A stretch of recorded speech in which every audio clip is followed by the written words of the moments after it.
Hello and welcome to the Daily Mill for Monday the 28th of July 2025. In today's Mill news, I told you about it yesterday, things are moving pretty quickly because it's bloody been confirmed today. 8 o'clock, I think we got this announced at the night time whilst the fans forum event was going on. I don't think they wheeled him out there. I don't think he turned up in the fans forum and said, hey, here we go.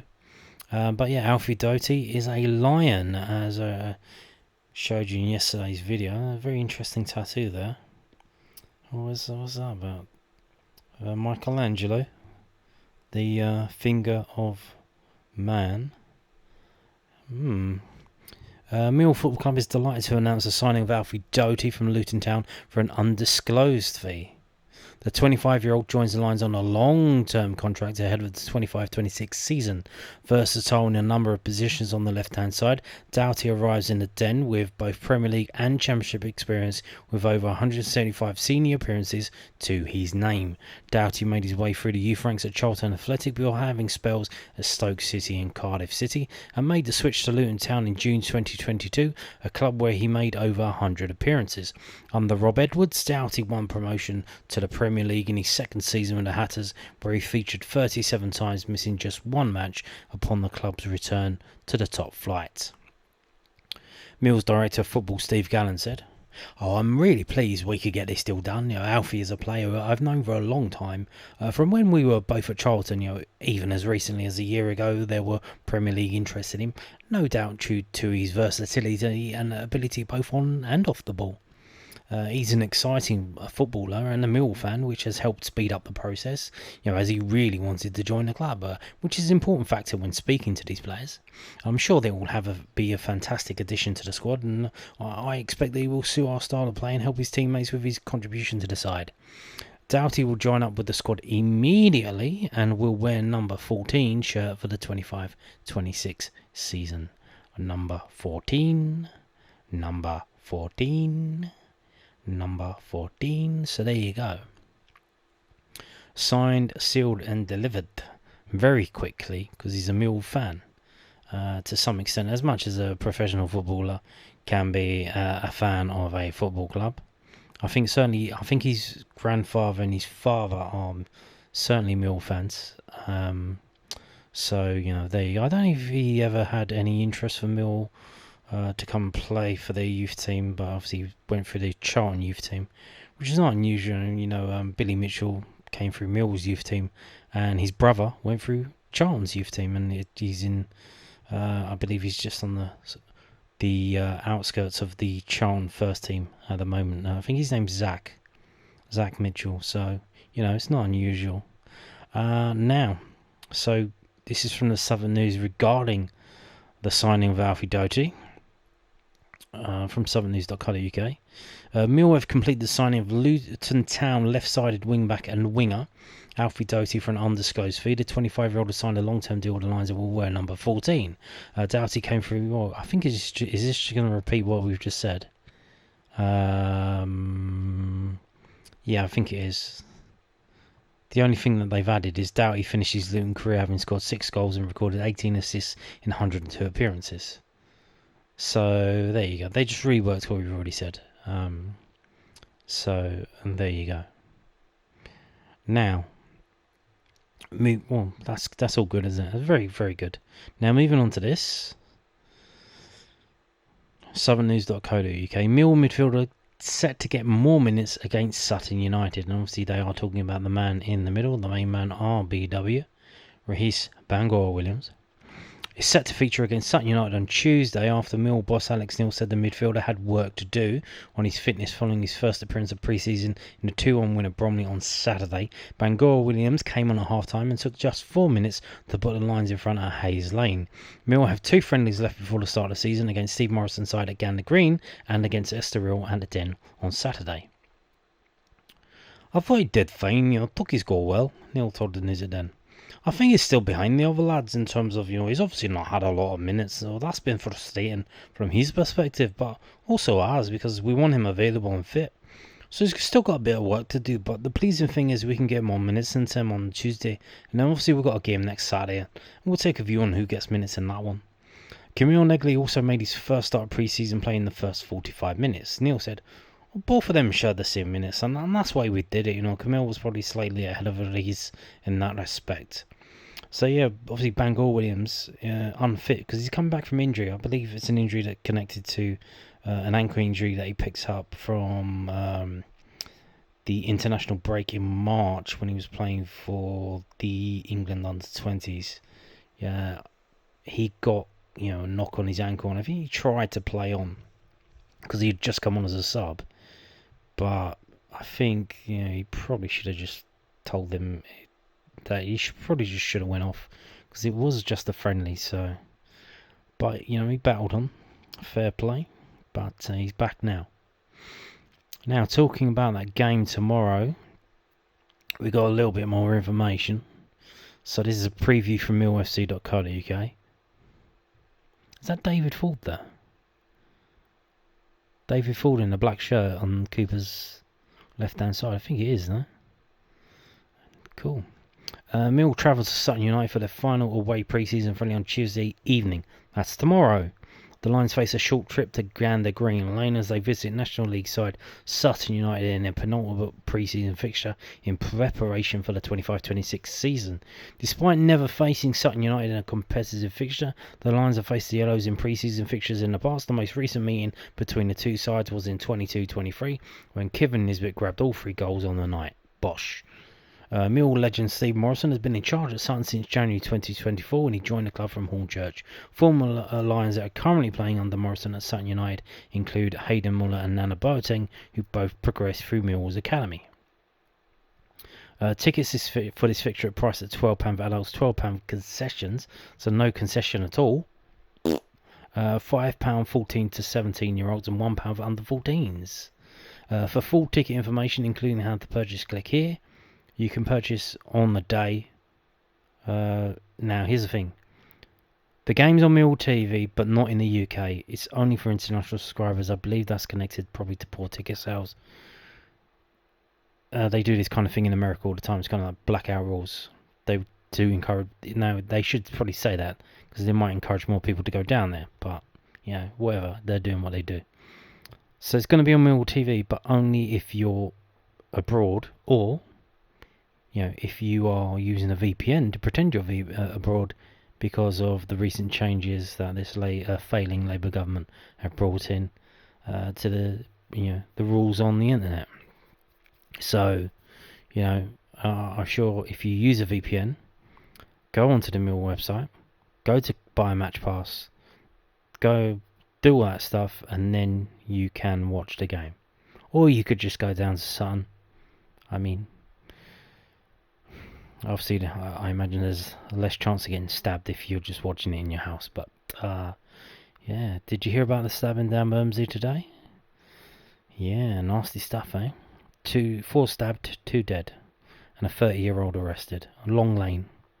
Madness.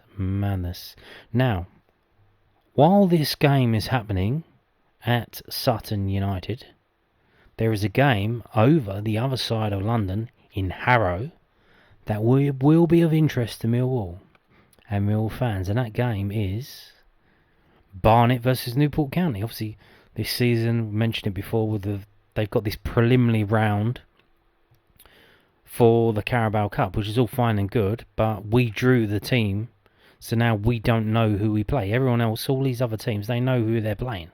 They've known it for a while. They've known it since, the middle of June. We're going to find out tomorrow at about 10 o'clock, or maybe later if it goes to penalties. And I believe that this should be available on Sky Sports Plus, the streaming platform. What is this logo? PVFC Port Vale. That logo is fucking shit. Why would you change your logo to that? So anyway, yeah. What was I saying? Exactly, yeah. That. We're going to find out tomorrow. For the grace of God, I don't know why. They've moved it forward a week.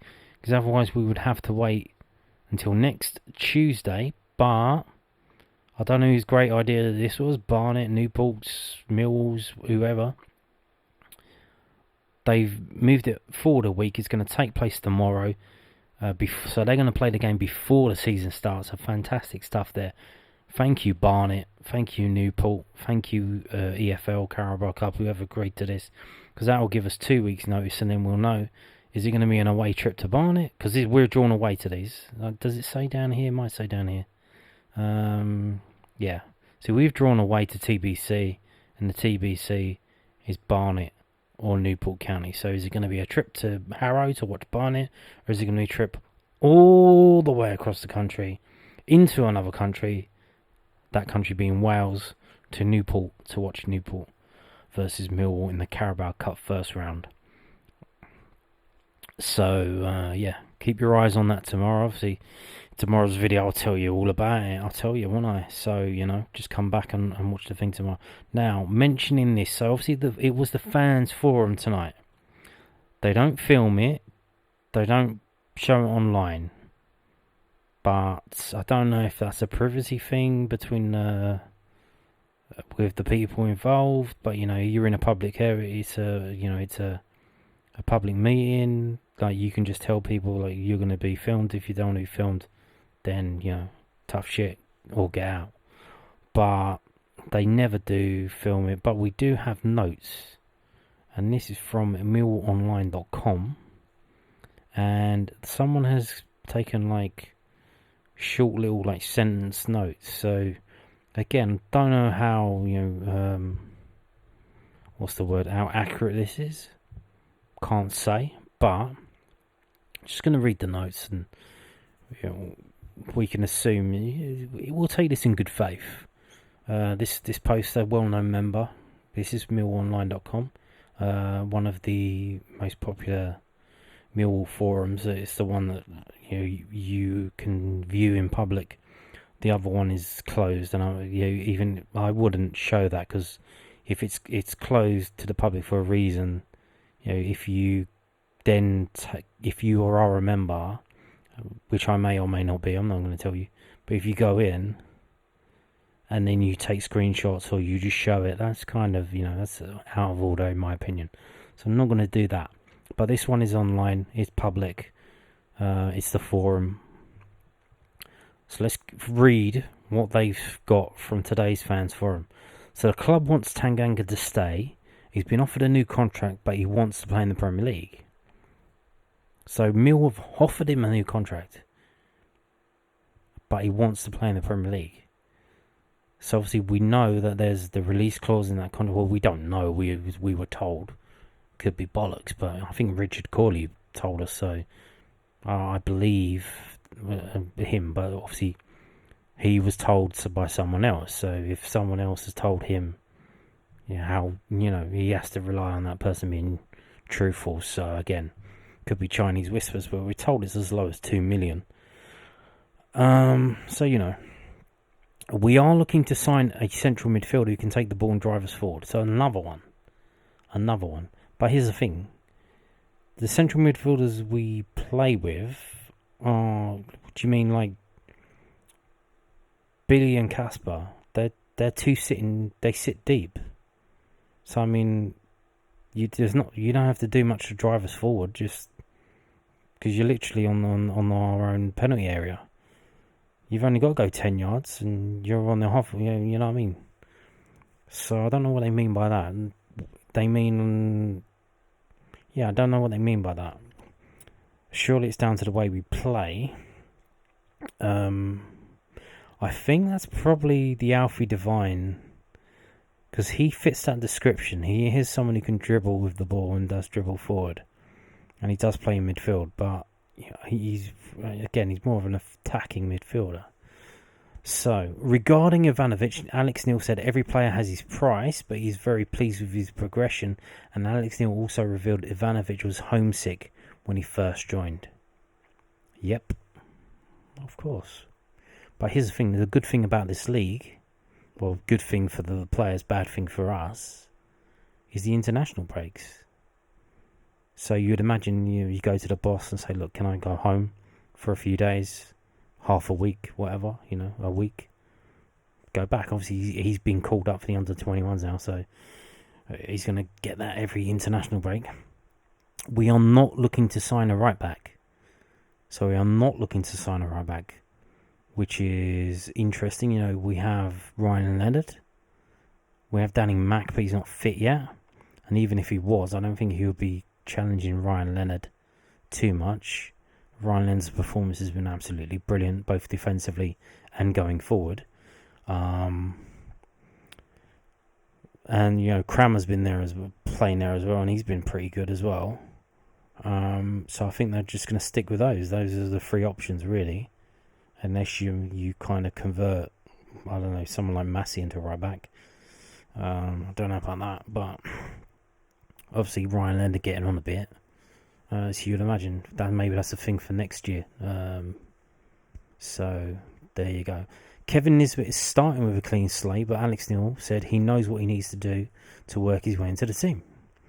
Honeyman and Saville were both offered new deals, but the club didn't want to give plus 30-year-old players 3-year contracts.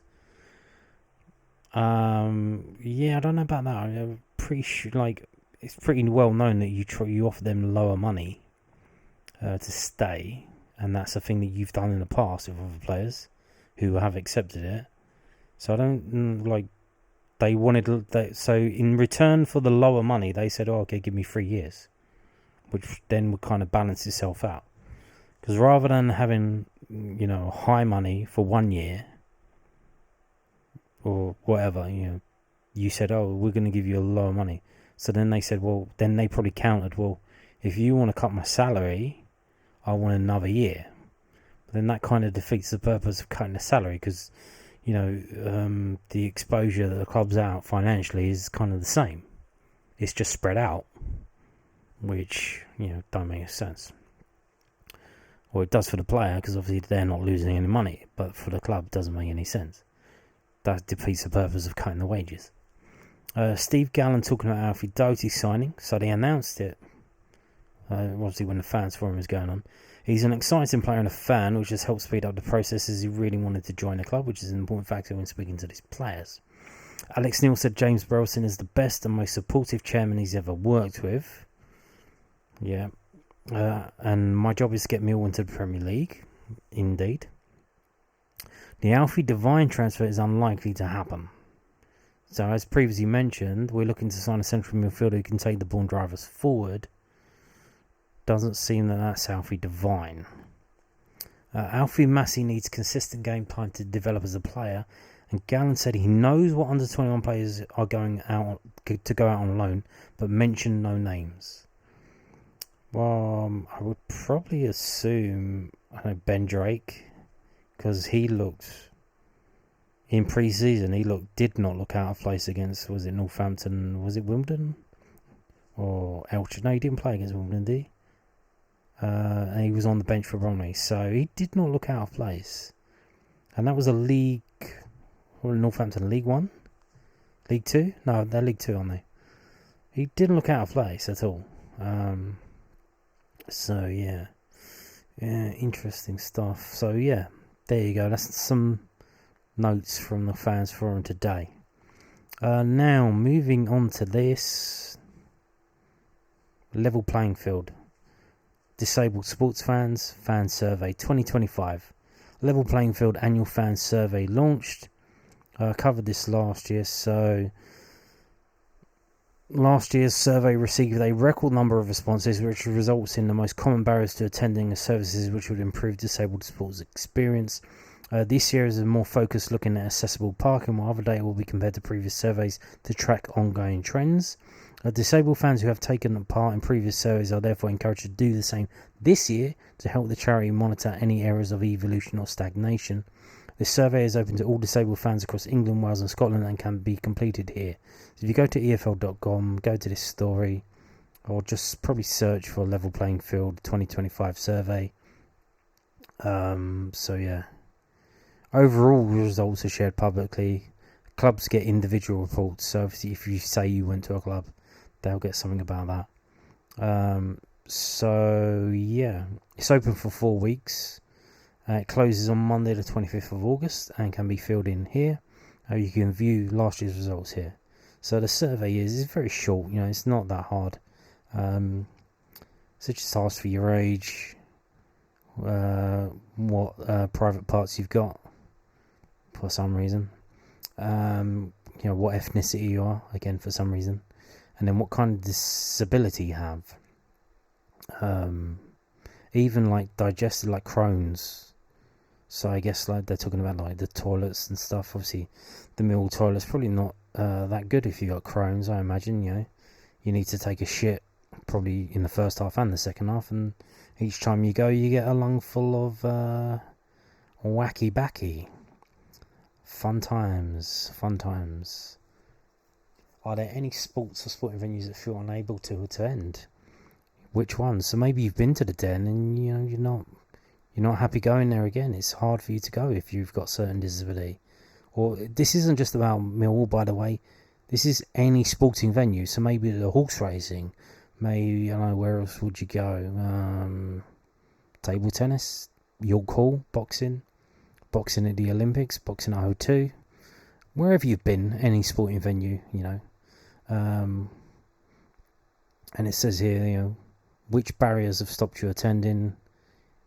Maybe the bag rule. This new rule that they brought in about bags. Maybe that's stopping you attending because it's like there's stuff you need to bring in a stadium for your disability, and although I think they have said you can, if you contact them, that you can get around that, but I don't know. So yeah, it's very short. It's 9 questions, and number 9 is literally you can fill in your own thing. So there you go. Now we're going to end the video with a bit of fun. The old planning permissions applications. Isn't this a whole lot of fun? Now we've had an update. Regular watchers or viewers of this channel, you will know about this. We have had an update. Now this is the original, the OG, dated 2021, 4 years ago. It's an application by Millwall for the siting of a single-storey modular building for a temporary period of 4 years to accommodate a gymnasium and medical treatment room at Millwall Football Club Training Ground, Calmont Road, BR1 4BZ. And the decision was on the 27th of May 2021, okay? So, temporary period of 4 years. Do the math. 2021 plus 4, that's 2025. Things need to be happening this year. Have they happened? They hadn't by the time the thing was supposed to be done. So this is the original letter from 2021, dated 27th of May 2021, to Kindred, dear old Kindred. So here we go. This is the actual letter giving permission for development, as it says. So it's got some conditions to it. It says, but what we're interested in is number 2. The temporary structure hereby permitted shall be removed and the land restored on or before the 27th of May 2025 in accordance with a scheme of work to be submitted to and approved in writing by the local planning authority. So what that means is by the 27th of May 2025, Millwall should have written to Lewisham telling them, okay, we're going to do some works and this is what we're going to do to restore the land to what it was before. Now, ladies and gentlemen, did that happen? No, it did not. No, it did not. It didn't happen. In fact, they put another thing in there.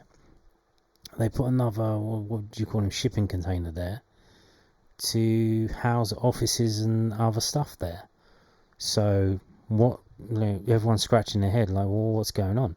Now, you would expect, documents here. We'll click on it, but they should have probably put up a thing here with the information from Millwall saying, update it, saying, oh, this is what Millwall are going to do.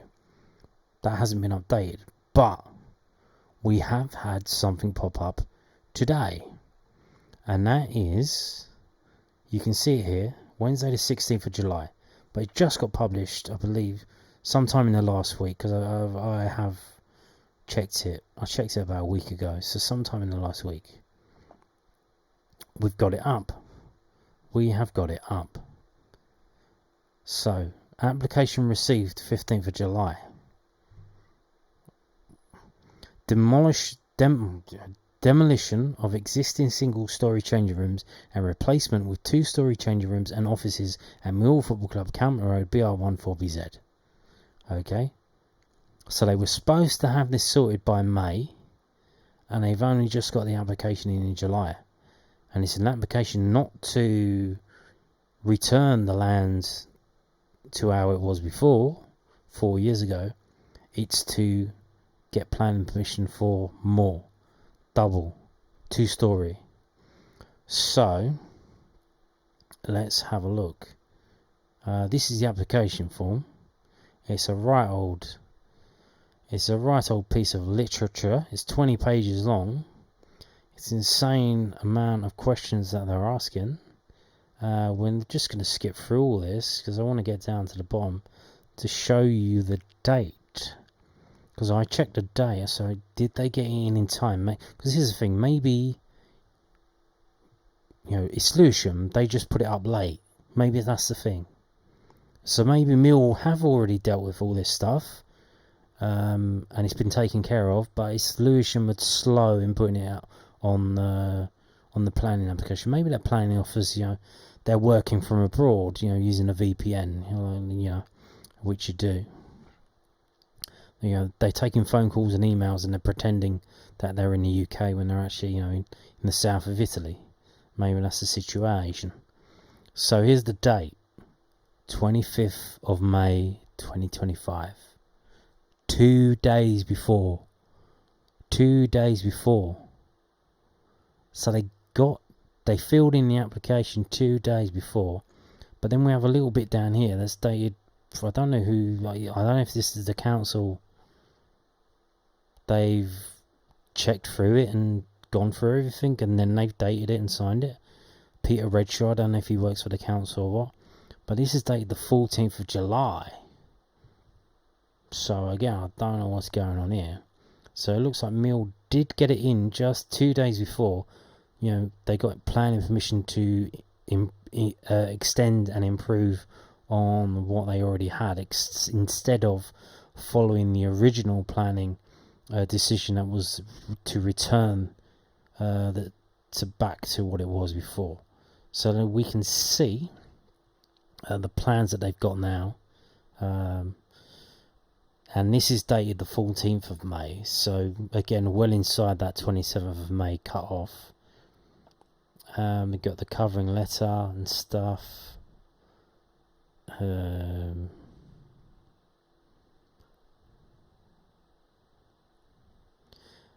They're applying for planning permission for a temporary changing room facility to replace the existing buildings. So again, these ones will be temporary.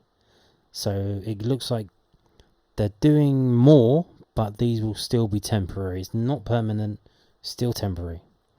Following our recent success and interim measures to support the team's development at all levels throughout the club, we trust our application meets your approval and look forward to continuing to invest in our local community. Nudge, nudge, wink, wink. See that? And you got all this stuff, introduction. So, what it was. And then, this is the main thing, and then this is zoomed in. But they've already got some buildings there, and it says they need to be demolished. So it looks very small. They look like a shed or something. But they have to be demolished because they're old and crumbling or whatever.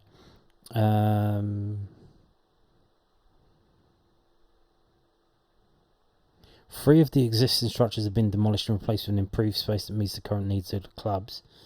The club's ambitious side, again, I don't know, I assume, obviously, if there was a building there, like a shed or something, and then you knock the shed down, like a brick shed, you knock that down, and you put a shipping container there, do you need planning permission for that?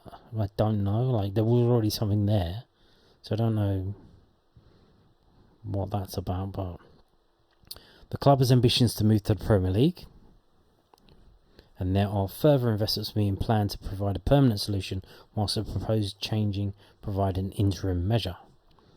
Again, the proposed development is comprised of a 2-storey modular structure. The ground floor provides toilet, shower and medical rooms to support the first team. The first floor provides an admin support area, 4 offices and meeting rooms for the coaching staff. Method of construction. The immediacy of the requirement to replace the existing building, which have had to be demolished, has been provided by the modular hire solution to allow the club to operate on the spaces. With investments planned, it is anticipated that these buildings will be required for 2 to 4 years, after which time the new facilities will be available. So there you go. West Kingsdown. I've been telling you about that. So it seems 4 years. So 4 years from the date of this application. That's when they're aiming for, because it says here that the buildings at Calmont Road will only be required from 2 to 4 years. So 4 years' time, West Kingsdown is going to be open. Fact. Put that in your notebook. They talk about the car parking, all this stuff.